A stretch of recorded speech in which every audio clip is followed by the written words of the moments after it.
Right now, on to the point, a growing city. We've really built a reputation of getting things done. As new housing reshapes West Sacramento neighborhoods, They see the potential for a future to lay down their roots and grow a family. how city leaders, longtime residents, and businesses We took over as the second generation, and now my kids are taking over as the third generation. are handling change and challenges.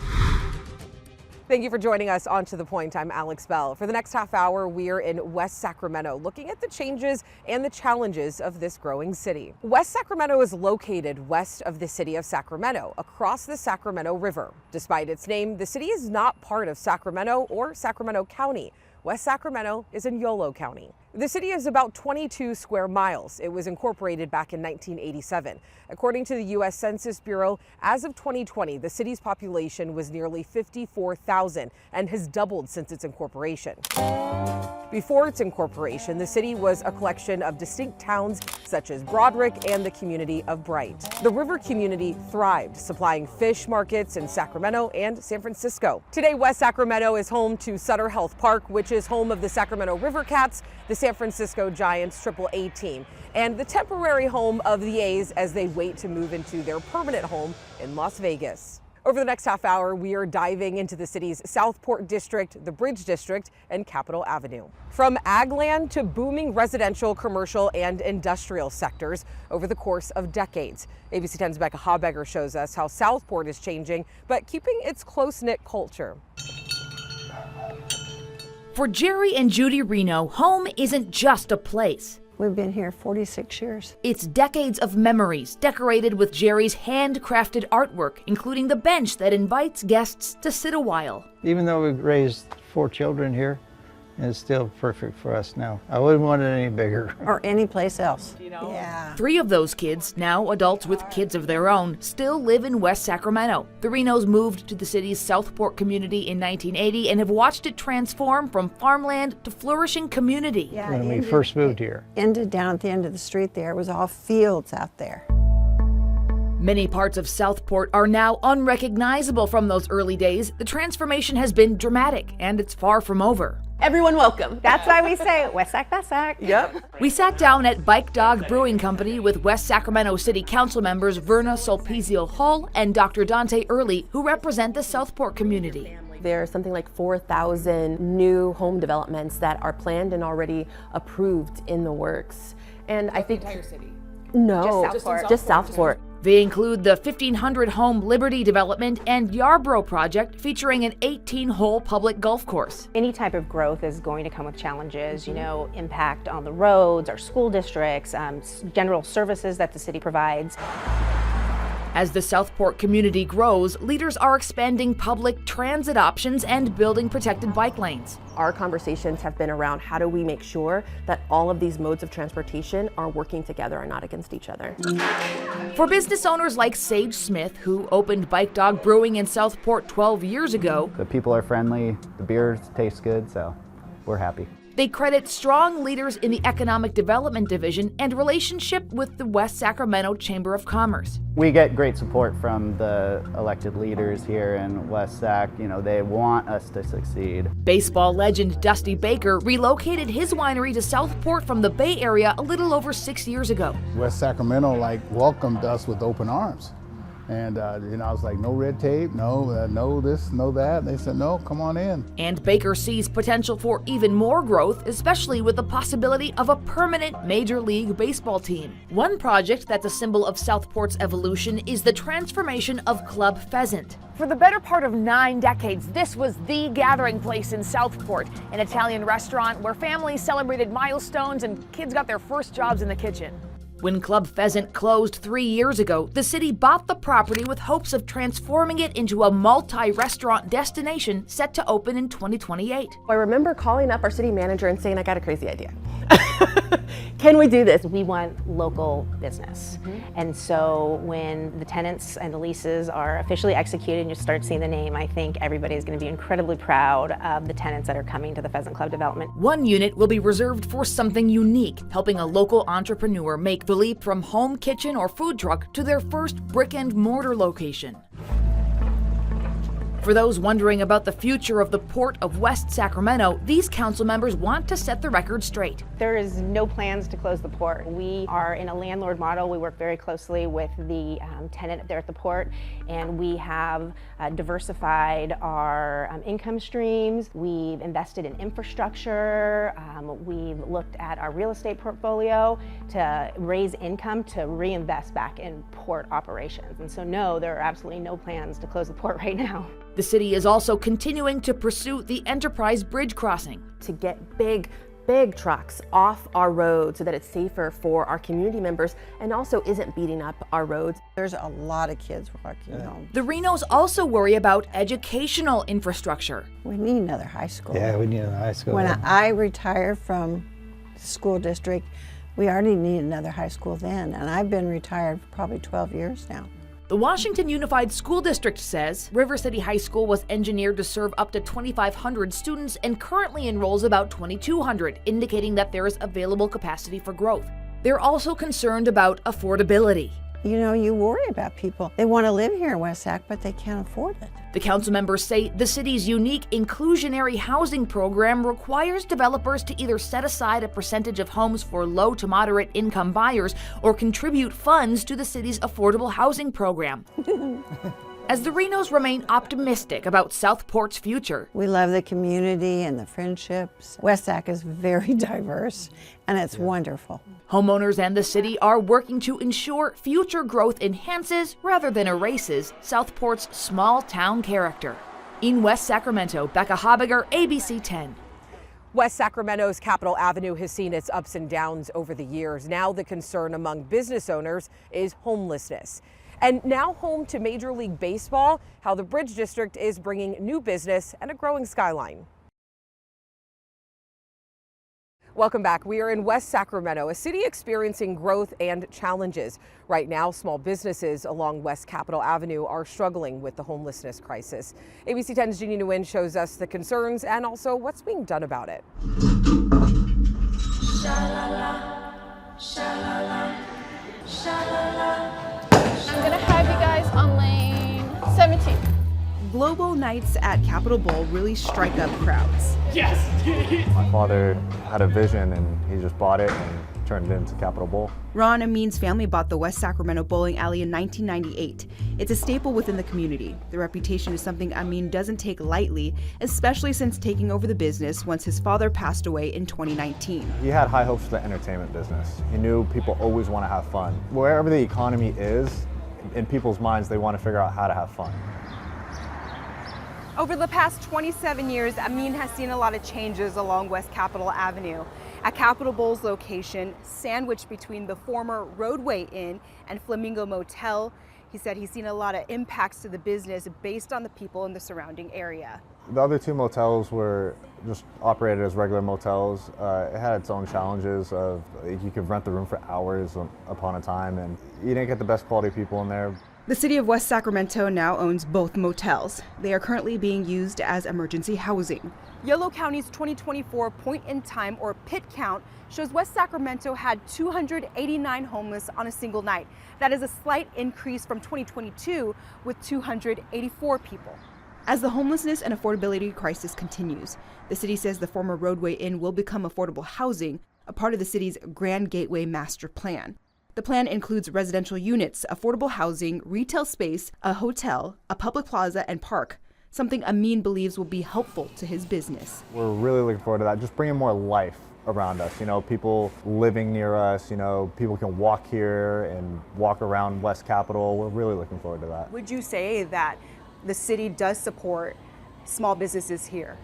Yeah, the city definitely helps small businesses around here. They definitely helped us with our patio area. They gave us a grant for brand new floors. We fixed our fire pits that were damaged during the pandemic. Not far from Capitol Bowl. I'm gonna put the French toast on too.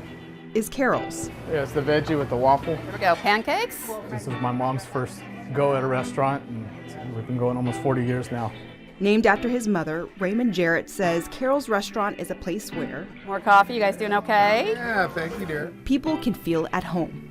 Our biscuit and gravy and our chicken fried steak, you know, good hearty food like that is definitely the top one. Our chili verde breakfast enchiladas, That's a recipe from my grandfather. It's these staples that keep customers coming back.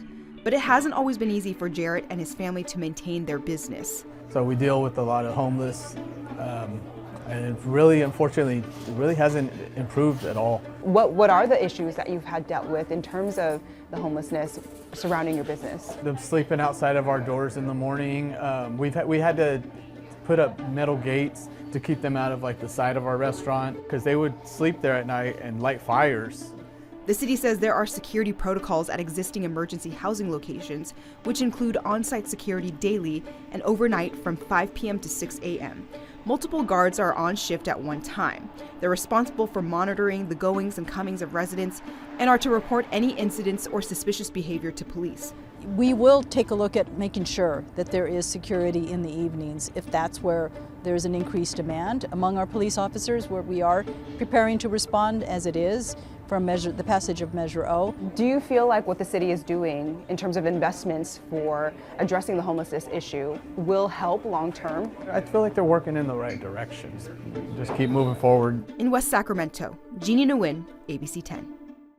West Sacramento's waterfront isn't just growing, it's transforming. With the A's temporarily calling Sutter Health Park home, the Bridge District is buzzing, and a massive project called Pierside is at the center of it all. ABC 10's Garjpal Sangha takes us inside the city's home run transformation. In West Sacramento's Bridge District, the skyline is changing fast. A sign of the city's biggest build-out yet. These things don't happen overnight. The main player behind most of the build-out is Fulcrum Property, and Fulcrum's president Randy Koss has a front row seat. We spoke to him a few months back. So when we start looking at the waterfront, we start to think of aspirational projects. One of those projects, Pierside, a 7-story mixed-use development with more than 260 apartments and townhomes over 2 levels of parking, plus a new 5-story commercial and amenity building with a fitness center and a pool overlooking the river. Everybody deserves to have a resort-style pool, fitness on the river and on the waterfront. The new building will also house Fulcrum and Brown Construction, who's helping bring the project to life. This project's flying. And it is. The difference from earlier this year to now is hard to miss. For Darren Henry, it's personal. His team has spent decades shaping West Sac. We're growing our home, we're building our home, and a lot of them are going to be a part of building this structure. And Pierside is just the start. In the Bridge District, new housing is starting to or coming online from other developers with Westgate Place 2 and Grand Street Apartments. Fulcrum is working on opening a life science campus near Pierside, and next to the Tower Bridge, Fulcrum's long-awaited River One hotel and condo project is inching closer to breaking ground. We're trying to set that bar higher in Sacramento. Koss says the city is planning to finish it with a plaza just north of Drake's The Barn over the next 10 years. Imagine 6 to 8 to 10 restaurants on the river around a plaza where you have music, interactive fountains, farmers markets. That really doesn't exist in the region. The goal? Make the riverfront a destination, with construction moving fast and the A's bringing new energy. The waterfront imagined is taking shape. I don't think that there's a better view. If you were sitting on the Sacramento side, you'd be wishing that you were sitting over here looking back at it. Reporting in West Sacramento's Bridge District, Garjpal Sangha, ABC 10. As West Sacramento looks to the future, what the mayor says about the city's biggest needs. West Sacramento has been growing, and to keep up with the pace of people moving in, services needed, and amenities, Mayor Martha Guerrero says more projects are on the way. I sat down with the mayor at Drake's The Barn by the waterfront to learn more about how the city is developing its future. People see how vibrant West Sacramento is. To walk around and enjoy our outdoors, they find a comfort level that they've been looking for. West Sacramento was home to roughly 20,000 people when it became a city back in the 80s. Its population now has more than doubled. West Sacramento's mayor, Martha Guerrero, says the challenge now is keeping up with demand. And just the accessibility to all the growing amenities, people are just excited. They see the potential for a future to lay down their roots and grow a family. What would you say that the city is really focused on right now? The increased demand for services, both among our firefighters and our police, and the passage of Measure O has helped us. Last November, West Sacramento voters approved Measure O, a 1-cent sales tax that brings in about $20 million a year for city services. That money is earmarked for road repairs, potholes, expanding police and fire departments, maintaining parks, keeping public spaces clean, and helping address homelessness. This measure will help fund 48 new staff positions over the next 3 years. The city says 9 additional firefighters have already been hired. And Engine 45 is back in service. Would you say that West Sacramento is really in an area where there are enough services to meet the demand of such a growing city? We actually take a look at the details of the response time, making sure, like for our fire department, they got to be there within 6 minutes, the house fire or whatever emergency response. Major improvement projects are coming in the near future. The $300 million I Street Bridge replacement project is expected to start in 2026. The new bridge will connect the Washington neighborhood to the rail yards. What are some changes that are coming to the I Street Bridge?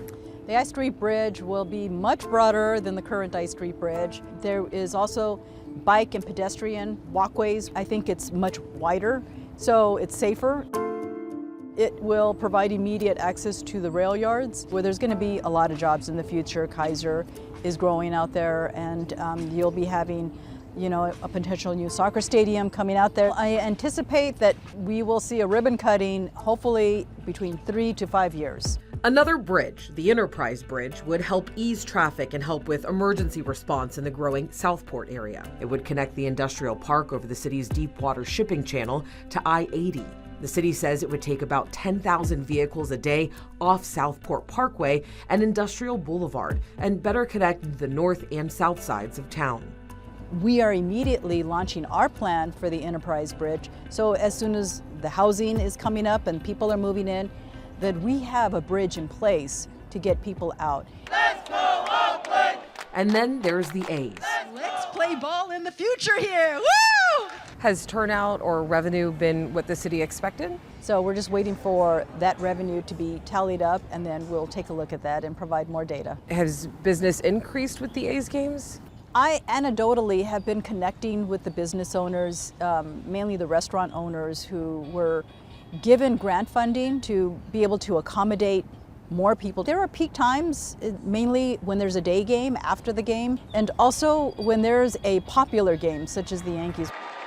We're trying to partner with our additional chambers to see what ways we can educate those that are coming in, opportunities to come into our restaurants, also to our hotels. And I know that a lot of people have obviously talked about traffic due to the A's game. How the A's have planned is opening up 2 hours before the game starts. And what we've noticed is that they've also created incentives to get there 2 hours before the park opens. West Sacramento Police Department is monitoring closely as to prevent gridlock. West Sac PD and Sac PD have partnered collaboratively to make sure that we can avoid having some bad traffic jams.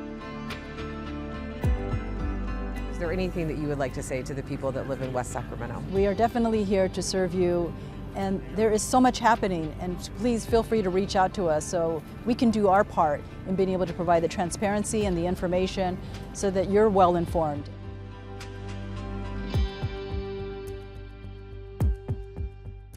Next in our Champions of Hope, the family serving up famous burgers and a lasting legacy.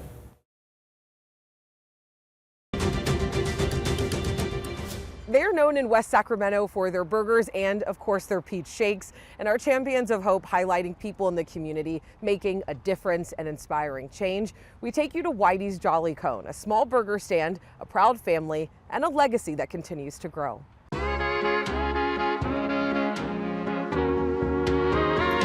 He wanted to get to know everyone that walked up to the window, and he did.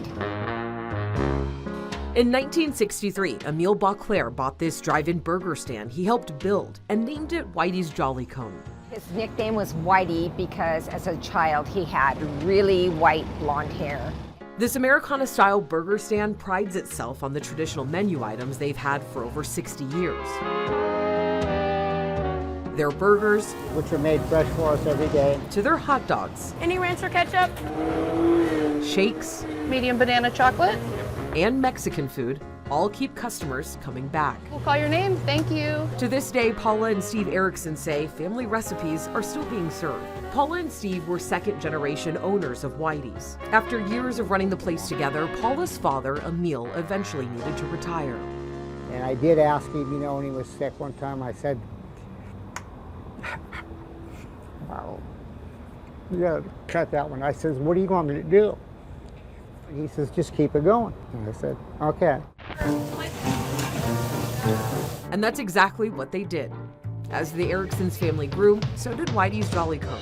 Order for Christina in. Thank you. I love to see the people in the community, the generations that were coming in here for their first ice cream cone, and now they have grandkids coming in. And that's really important. And that's what Whitey was all about. Eventually, it was time for Paula and Steve to retire. Their kids were grown, pursuing their own careers, and they considered selling Whitey's until... And they said, wait, we want to do this. Okay. Preserving their grandfather's legacy. Is true is that there's a certain level of appreciation for what came before you. And now they're growing something new. Serving up a new family business in Heritage Oaks Park. Emil's Cafe sits on the same street as Emil Whitey Beauclair Park, a park the city dedicated to their grandfather. Emil's, it's a tribute to my grandpa. I think it's also a tribute to, you know, the other even small mom and pop businesses outside of food that really are the old guard of West Sac. No matter which place you grab a bite to eat, there's one thing their family wants every customer to feel. It's a hi, hello, like, how is your family doing? One burger stand, 3 generations, and a legacy still being written. This is, in a lot of ways, our second home, you know? We were born and raised here. And so when I watch my niece come in and, you know, put an apron on and work at the window, I think, you know, whose story is this going to be next? We know that there are so many more stories waiting to be told and so many communities experiencing rapid growth. So if you want us to come to your community, you can always email our team at tothepoint@abc10.com. I'm Alex Bell. As always, thank you so much for watching and for always inviting us into your home. And don't forget, you can always download our free ABC 10 Plus app to stream wherever, whenever.